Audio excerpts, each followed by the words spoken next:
ਸਤਿ ਸ਼੍ਰੀ ਅਕਾਲ। ਤੁਸੀਂ PNCN ਦੇਖ ਰਹੇ ਹੋ। ਖਬਰਾਂ ਦੀ ਸ਼ੁਰੂਆਤ ਕਰਾਂਗੇ, ਪਰ ਸਭ ਤੋਂ ਪਹਿਲਾਂ ਇੱਕ ਨਜ਼ਰ ਹੈਡਲਾਈਨਸ ਤੇ। ਅੱਜ ਮੈਟਰੋ ਵੈਨਕੂਵਰ ਤੇ ਟੋਰਾਂਟੋ ਵਿੱਚ ਚੱਲੀਆਂ ਗੋਲੀਆਂ। ਦੋਵੇਂ ਮਾਮਲਿਆਂ ਦੇ ਬਾਰੇ ਖਬਰਾਂ ਵਿੱਚ ਦਵਾਂਗੇ ਜਾਣਕਾਰੀ। ਜਾਣੋ ਇਲੈਕਸ਼ਨ ਕੈਨੇਡਾ ਨੇ ਕਿਹੜੇ ਵੋਟਰਾਂ ਨੂੰ ਕਿਹਾ ਕਿ ਉਹ VOTING ਸਟੇਸ਼ਨ ਦੇ ਉੱਤੇ ਵੋਟ ਪਾਉਣ ਨਾ ਆਉਣ। ਜਸਟਿਨ ਟਰੂਡੋ ਨੇ ਕਿਹਨਾਂ ਦੇ ਲਈ ਕਿਹਾ ਕਿ ਅਜਿਹਾ ਬਰਦਾਸ਼ਤ ਨਹੀਂ ਕੀਤਾ ਜਾਵੇਗਾ, ਇਸ ਦੇ ਬਾਰੇ ਵੀ ਦੱਸਾਂਗੇ। ਬ੍ਰਿਟਿਸ਼ ਕੋਲੰਬੀਆ ਵਾਸੀਆਂ ਦੇ ਘਰਾਂ ਦੇ ਵਿੱਚ ਵਧਣ ਜਾ ਰਿਹਾ ਹੈ ਕਿਹੜਾ ਖਰਚਾ, ਇਸ ਦੇ ਬਾਰੇ ਵੀ ਵਿਸਥਾਰ ਵਿੱਚ ਦਵਾਂਗੇ ਜਾਣਕਾਰੀ। ਕੈਨੇਡਾ ਦੀ ਰਾਜਧਾਨੀ ਓਟਾਵਾ ਤੋਂ ਇੱਕ 15 ਸਾਲਾ ਲੜਕੀ ਦੇ ਨਾਲ ਜਿਨਸੀ ਸ਼ੋਸ਼ਣ ਦਾ ਮਾਮਲਾ ਸਾਹਮਣੇ ਆਇਆ ਹੈ। ਉਸ ਦੇ ਵਿੱਚ ਪੁਲਿਸ ਨੂੰ ਇੱਕ ਵਿਅਕਤੀ ਦੀ ਭਾਲ। ਇਸ ਦੇ ਨਾਲ ਹੀ ਬੁਲੇਟਿਨ ਦੀ ਸ਼ੁਰੂਆਤ ਕਰਦੇ ਹਾਂ। ਸਭ ਤੋਂ ਪਹਿਲਾਂ ਜਾਣਕਾਰੀ ਜੋ ਮੈਟਰੋ ਵੈਨਕੂਵਰ ਦੇ ਵਿੱਚ ਅੱਜ ਦੁਪਹਿਰ ਨੂੰ ਗੋਲੀਆਂ ਚੱਲੀਆਂ ਨੇ। ਰਿਚਮੰਡ ਦੇ ਖੇਤਰ ਦੇ ਵਿੱਚ ਗੋਲੀਆਂ ਚੱਲੀਆਂ ਤਾਂ ਵੈਨਕੂਵਰ ਦੇ ਵਿੱਚੋਂ ਗ੍ਰਿਫਤਾਰੀ ਹੋਈ ਹੈ।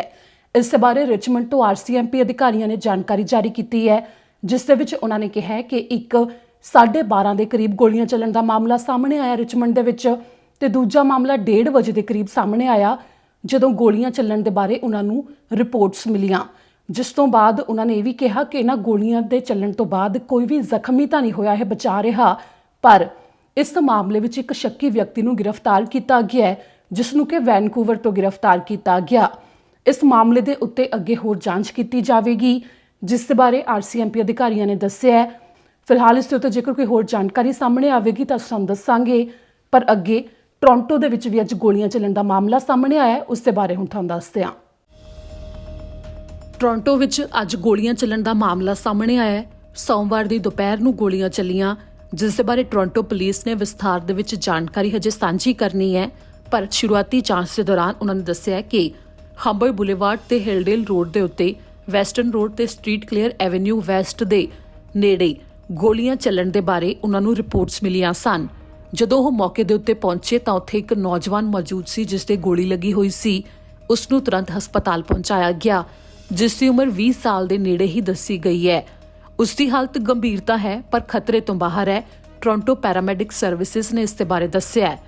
ਇਸ ਦੌਰਾਨ ਪੁਲਿਸ ਅਧਿਕਾਰੀਆਂ ਦਾ ਕਹਿਣਾ ਹੈ ਕਿ ਉਹ ਇਸ ਮਾਮਲੇ ਦੇ ਉੱਤੇ ਹੋਰ ਜ਼ਿਆਦਾ ਜਾਂਚ ਕਰ ਰਹੇ ਨੇ।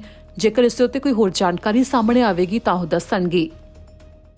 ਅੱਗੇ ਹੈ ਕਿ ਫੋਰਟਿਸ BC ਨੇ ਨਵੀਂ ਜਾਣਕਾਰੀ ਜਾਰੀ ਕੀਤੀ ਹੈ। ਬ੍ਰਿਟਿਸ਼ ਕੋਲੰਬੀਆ ਵਾਸੀਆਂ ਦੇ ਵਾਸਤੇ ਜੋ ਕਿ ਘਰਾਂ ਦੇ ਵਿੱਚ ਹੀਟ ਵਰਤੀ ਜਾਂਦੀ ਹੈ ਤੇ ਨੈਚੁਰਲ ਗੈਸ ਦੀ ਹੋਰ ਕੋਈ ਵਰਤੋਂ ਕਰਦੇ ਨੇ ਜਿਹੜੇ, ਉਹਨਾਂ ਦੇ ਵਾਸਤੇ ਅਹਿਮ ਜਾਣਕਾਰੀ ਹੈ ਕਿ ਇਸ ਦੇ ਬਿੱਲ ਨੇ ਜੋ ਹੁਣ ਉਹ ਅਕਤੂਬਰ ਤੋਂ ਵਧਣ ਜਾ ਰਹੇ ਨੇ।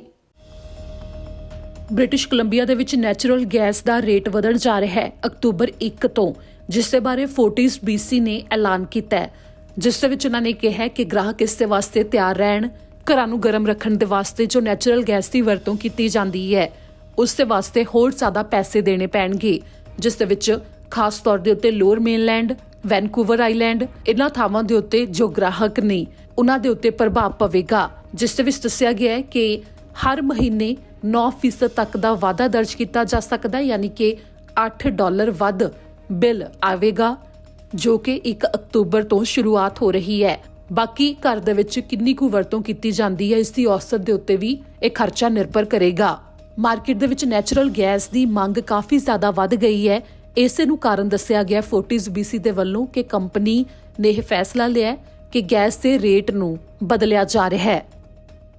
ਬਾਕੀ ਜਿਵੇਂ ਕਿ ਫੋਰਟਿਸ BC ਨੇ ਜਾਣਕਾਰੀ ਦਿੱਤੀ ਹੈ, ਖਪਤ ਦੇ ਉੱਤੇ ਨਿਰਭਰ ਕਰੇਗਾ ਕਿ ਬਿੱਲ ਕਿੰਨਾ ਕੁ ਜ਼ਿਆਦਾ ਆਉਂਦਾ ਹੈ, ਕਿਉਂਕਿ ਜੋ ਇਸ ਦੀ ਕੀਮਤ ਹੈ ਉਸ ਦੇ ਵਿੱਚ ਤਾਂ ਅਕਤੂਬਰ ਤੋਂ ਵਾਧਾ ਹੋ ਰਿਹਾ ਹੈ। ਇਸ ਨਾਲ ਹੀ ਅੱਗੇ ਜਾਣਕਾਰੀ ਇਲੈਕਸ਼ਨ ਕੈਨੇਡਾ ਨੇ ਚੇਤਾਵਨੀ ਜਾਰੀ ਕੀਤੀ ਹੈ ਵੋਟਰਾਂ ਦੇ ਵਾਸਤੇ। ਜਿਵੇਂ ਕਿ ਇਸ ਸਮੇਂ ਐਡਵਾਂਸ ਪੋਲਿੰਗ ਹੋ ਰਹੀ ਹੈ, ਤਾਂ ਸੋਮਵਾਰ ਨੂੰ ਐਡਵਾਂਸ ਵੋਟਾਂ ਪਾਉਣੀਆਂ ਤਾਂ ਬੰਦ ਹੋ ਗਈਆਂ ਨੇ, ਪਰ 14 ਤਰੀਕ ਯਾਨੀ ਕਿ ਮੰਗਲਵਾਰ ਤੱਕ ਤੁਸੀਂ ਚਿੱਠੀ ਦੇ ਰਾਹੀਂ ਵੋਟ ਪਾ ਸਕਦੇ ਹੋ, ਜਾਂ ਫਿਰ ਇਲੈਕਸ਼ਨ ਕੈਨੇਡਾ ਦੇ ਕਿਸੇ ਵੀ ਦਫ਼ਤਰ ਦੇ ਵਿੱਚ ਜਾ ਕੇ ਵੋਟ ਪਾ ਸਕਦੇ ਹੋ।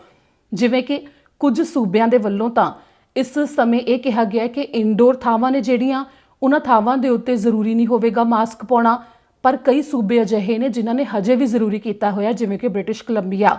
ਤਾਂ ਅਜਿਹੀਆਂ ਥਾਵਾਂ ਦੇ ਉੱਤੇ ਇਲੈਕਸ਼ਨ ਕੈਨੇਡਾ ਦੇ ਵੱਲੋਂ ਚੇਤਾਵਨੀ ਦਿੱਤੀ ਗਈ ਹੈ ਕਿ ਜਿਵੇਂ ਹੁਣ 20 ਸਤੰਬਰ ਨੂੰ ਵੀ ਵੋਟਾਂ ਪੈਣੀਆਂ ਨੇ, ਤਾਂ ਜਿਹੜੇ ਵੀ ਵੋਟਰਾਂ ਦੇ ਵੱਲੋਂ ਮਾਸਕ ਪਾਉਣ ਤੋਂ ਇਨਕਾਰ ਕੀਤਾ ਜਾਵੇਗਾ, ਤਾਂ ਇਸ ਦੇ ਵਿੱਚ ਉਹਨਾਂ ਨੂੰ ਕਿਹਾ ਗਿਆ ਤਾਂ ਉਹ ਵੋਟ ਪਾਉਣ ਨਾ ਹੀ ਆਉਣ। ਜਿਸ ਤੋਂ ਬਚਣ ਦੇ ਵਾਸਤੇ ਉਹ 14 ਸਤੰਬਰ ਯਾਨੀ ਕਿ ਕੱਲ ਸ਼ਾਮੀ 6 ਵਜੇ ਤੋਂ ਪਹਿਲਾਂ ਇਲੈਕਸ਼ਨ ਕੈਨੇਡਾ ਦੇ ਕਿਸੇ ਵੀ ਦਫ਼ਤਰ ਦੇ ਵਿੱਚ ਜਾ ਕੇ ਜਾਂ ਫਿਰ ਚਿੱਠੀ ਦੇ ਰਾਹੀਂ ਵੋਟ ਪਾ ਸਕਦੇ ਨੇ। ਪਰ ਜੇਕਰ ਉਹ ਮਾਸਕ ਨਹੀਂ ਪਾਉਣਾ ਚਾਹਣਗੇ ਤੇ ਉਹ ਜਿਹੇ ਸੂਬੇ ਦੇ ਵਿੱਚ ਮੌਜੂਦ ਨੇ ਜਾਂ ਫਿਰ ਉਹ ਜਿਹੀ ਥਾਂ ਦੇ ਉੱਤੇ ਜਿੱਥੇ ਉੱਥੇ ਅੰਦਰ ਮਾਸਕ ਪਾਉਣੇ ਲਾਜ਼ਮੀ ਨੇ ਤਾਂ ਉਹਨਾਂ ਨੂੰ ਵੋਟ ਪਾਉਣ ਤੋਂ ਵੀ ਰੋਕਿਆ ਜਾ ਸਕਦਾ ਹੈ। ਅਜਿਹਾ ਨਾ ਹੋਵੇ ਤਾਂ ਤੁਸੀਂ ਪਹਿਲਾਂ ਆਪਣੇ ਵੋਟ ਦੇ ਹੱਕ ਦੀ ਵਰਤੋਂ ਕਰ ਸਕਦੇ ਹੋ। ਅਗਲੀ ਖਬਰ ਓਟਵਾ ਤੋਂ ਹੈ, ਜਿੱਥੇ ਕਿ ਇੱਕ 15 ਸਾਲ ਦੀ ਬੱਚੀ ਦੇ ਨਾਲ ਜਿਨਸੀ ਸ਼ੋਸ਼ਣ ਦਾ ਮਾਮਲਾ ਸਾਹਮਣੇ ਆਇਆ ਹੈ ਤੇ ਇਸ ਮਾਮਲੇ ਵਿੱਚ ਪੁਲਿਸ ਇੱਕ ਵਿਅਕਤੀ ਦੀ ਭਾਲ ਕਰ ਰਹੀ ਹੈ। ਓਟਵਾ ਦੇ ਕਾਰਲਿੰਗਟਨ ਭਾਈਚਾਰੇ ਤੋਂ ਇੱਕ ਜਾਣਕਾਰੀ ਸਾਹਮਣੇ ਆਈ ਹੈ, ਜਿਸ ਦੇ ਵਿੱਚ ਇੱਕ 15 ਸਾਲ ਦੀ ਲੜਕੀ ਦੇ ਨਾਲ ਜਿਨਸੀ ਸ਼ੋਸ਼ਣ ਕੀਤੇ ਜਾਣ ਦੀ ਕੋਸ਼ਿਸ਼ ਕੀਤੀ ਗਈ।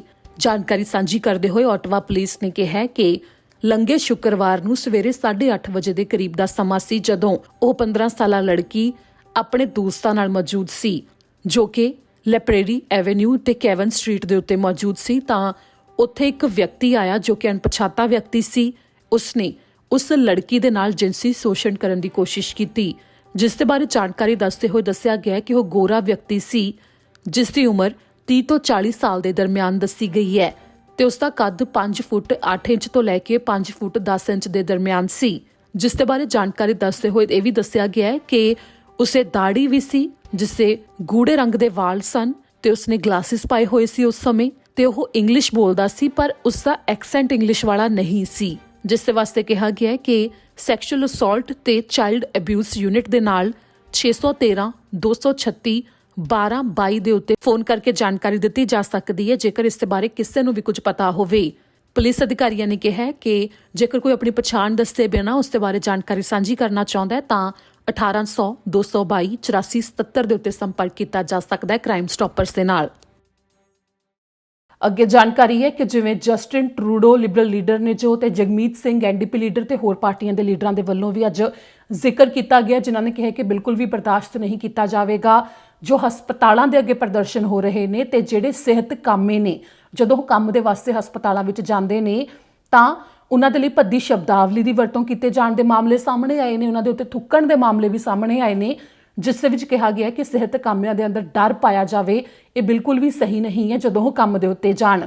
ਇਸ ਨੂੰ ਲੈ ਕੇ ਤਾਂ ਅੱਜ ਇੱਕ ਵੱਡਾ ਐਲਾਨ ਵੀ ਸਵੇਰੇ ਵੈਨਕੂਵਰ ਦੇ ਵਿੱਚ ਜਸਟਿਨ ਟਰੂਡੋ ਨੇ ਕੀਤਾ, ਜਿਸ ਦੇ ਵਿੱਚ ਜਸਟਿਨ ਟਰੂਡੋ ਨੇ ਇਹ ਕਿਹਾ ਕਿ ਜੇਕਰ ਉਹਨਾਂ ਦੀ ਪਾਰਟੀ ਦੀ ਸਰਕਾਰ ਦੁਬਾਰਾ ਤੋਂ ਬਣਦੀ ਹੈ ਤਾਂ ਉਹ ਇਹ ਸਥਾਈ ਬਣਾਉਣਗੇ ਕਿ ਜਿਨ੍ਹਾਂ ਦੇ ਵੱਲੋਂ ਵੀ ਅਜਿਹੀ ਇਮਾਰਤ ਜਿੱਥੇ ਕਿ ਸਿਹਤ ਸੇਵਾਵਾਂ ਦਿੱਤੀਆਂ ਜਾਂਦੀਆਂ ਹੋਣ, ਜਿਵੇਂ ਕਿ ਹਸਪਤਾਲ ਤੇ ਨਾਲ ਹੀ ਉਹਨਾਂ ਥਾਵਾਂ ਦੇ ਉੱਤੇ ਕੰਮ ਕਰਨ ਵਾਲੇ ਕਾਮੇ ਯਾਨੀ ਕਿ ਸਿਹਤ ਕਾਮੇ, ਜੇਕਰ ਕਿਸੇ ਵੀ ਪ੍ਰਦਰਸ਼ਨ ਦੇ ਨਾਲ ਇਹਨਾਂ ਨੂੰ ਪਰੇਸ਼ਾਨ ਕੀਤਾ ਜਾਂਦਾ ਹੈ ਜਾਂ ਉਸ ਇਮਾਰਤ ਤੱਕ ਪਹੁੰਚਣ ਦੇ ਰਸਤੇ ਦੇ ਵਿੱਚ ਕੋਈ ਰੋਕ ਲੱਗਦੀ ਹੈ ਤਾਂ ਇਸ ਨੂੰ ਜ਼ੁਰਮ ਮੰਨਿਆ ਜਾਵੇਗਾ ਤੇ ਕਾਨੂੰਨੀ ਰੂਪ ਦੇ ਵਿੱਚ ਕਾਰਵਾਈ ਹੋਵੇਗੀ।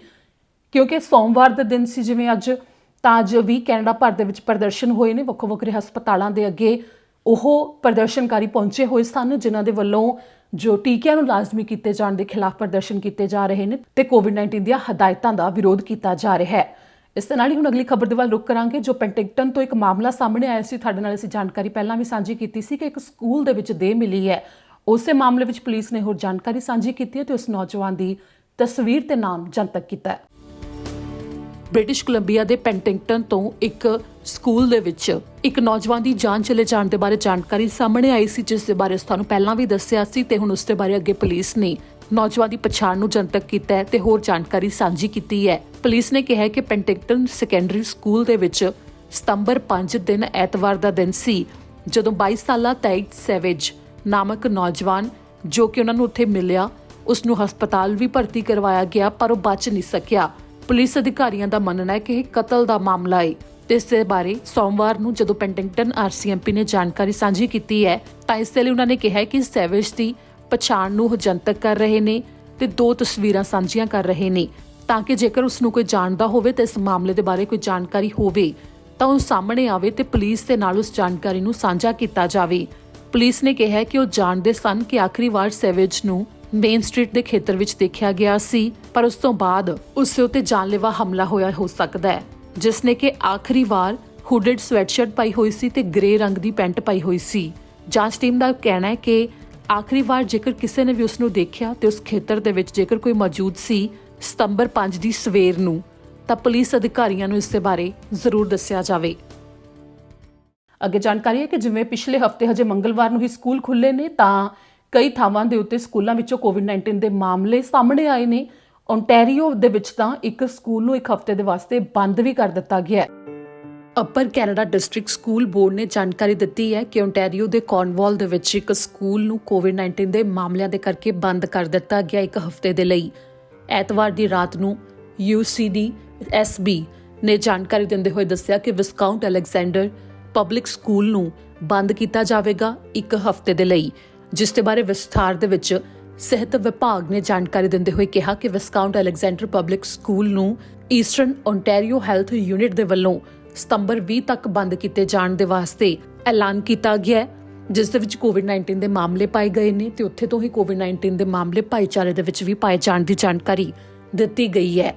ਇਸ ਦੇ ਨਾਲ ਹੀ 4 ਹੋਰ ਸਕੂਲ ਨੇ ਜਿਨ੍ਹਾਂ ਦੇ ਵਿੱਚ ਕੋਵਿਡ-19 ਦੇ ਮਾਮਲੇ ਤਾਂ ਪਾਏ ਗਏ ਨੇ, ਪਰ ਫਿਲਹਾਲ ਉਹਨਾਂ ਨੂੰ ਖੁੱਲ੍ਹੇ ਰੱਖਣ ਦਾ ਹੀ ਫੈਸਲਾ ਲਿਆ ਗਿਆ ਕਿ ਉਹ ਹਜੇ ਬੰਦ ਨਹੀਂ ਕੀਤੇ ਜਾਣਗੇ, ਪਰ ਉਹਨਾਂ ਦਾ ਨਾਮ ਜ਼ਰੂਰ ਜਨਤਕ ਕੀਤਾ ਗਿਆ ਹੈ, ਜਿਸ ਦੇ ਵਿੱਚ ਪਹਿਲਾ ਸਕੂਲ ਹੈ ਵੈਂਕਲਿਕ ਹਿੱਲ ਤੋਂ ਪਲੀਜ਼ੈਂਟ ਕਾਰਨਰਸ ਪਬਲਿਕ ਸਕੂਲ, ਦੂਜਾ ਕੌਰਨਵਾਲ ਤੋਂ ਹੀ ਹੈ ਸੈਂਟ ਲਾਰੈਂਸ ਸੈਕੰਡਰੀ ਸਕੂਲ, ਤੀਜਾ ਜੌਨਸਟਾਊਨ ਤੋਂ ਹੈ ਸਾਊਥ ਐਡਵਰਸਬਰਗ ਪਬਲਿਕ ਸਕੂਲ ਤੇ ਚੌਥਾ ਵੈਂਕਲਿਕ ਹਿੱਲ ਤੋਂ ਹੀ ਹੈ ਵੈਂਕਲਿਕ ਕਾਲਜੀਏਟ ਇੰਸਟੀਚਿਊਟ।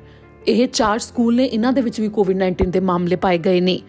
ਇੱਥੇ ਜ਼ਿਕਰਯੋਗ ਹੈ ਕਿ 7 ਸਤੰਬਰ ਨੂੰ ਹੀ ਇਸ ਸਾਲ ਹਜੇ ਪਹਿਲੇ ਦਿਨ ਸਕੂਲ ਖੁੱਲੇ ਸਨ ਪਿਛਲੇ ਹਫ਼ਤੇ, ਤੇ ਇੱਕ ਹਫ਼ਤਾ ਵੀ ਪੂਰਾ ਹਜੇ ਸਕੂਲ ਨਹੀਂ ਸੀ ਖੁੱਲ੍ਹਾ ਰਿਹਾ ਕਿ ਹੁਣ ਇੱਕ ਹਫ਼ਤੇ ਦੇ ਵਾਸਤੇ ਕੌਰਨਵਾਲ ਦੇ ਇਸ ਸਕੂਲ ਨੂੰ ਬੰਦ ਕਰਨਾ ਪਿਆ। ਤੇ ਕੁਝ ਇਸ ਤਰ੍ਹਾਂ ਹੋਰ ਵੀ ਕੈਨੇਡਾ ਭਰ ਵਿੱਚ ਸਕੂਲਾਂ ਤੋਂ ਕੋਵਿਡ-19 ਦੇ ਮਾਮਲੇ ਸਾਹਮਣੇ ਆ ਰਹੇ ਨੇ। ਅੱਗੇ ਜਾਣਕਾਰੀ ਹੈ ਕਿ ਟੋਰਾਂਟੋ ਸਿਟੀ ਦੇ ਕਾਮਿਆਂ ਦੇ ਵਾਸਤੇ ਤਾਜ਼ਾ ਇੱਕ ਐਲਾਨ ਹੋਇਆ ਹੈ। ਉਸ ਗੱਲ ਦੇ ਬਾਰੇ ਜੋ ਉਹਨਾਂ ਨੇ ਟੀਕੇ ਲੱਗੇ ਹੋਣ ਦਾ ਸਬੂਤ, ਉਸ ਦੇ ਬਾਰੇ ਜਾਣਕਾਰੀ ਦੇਣੀ ਹੈ। ਉਹ ਕੀ ਹੈ ਤੁਹਾਨੂੰ ਦੱਸਦੇ ਹਾਂ।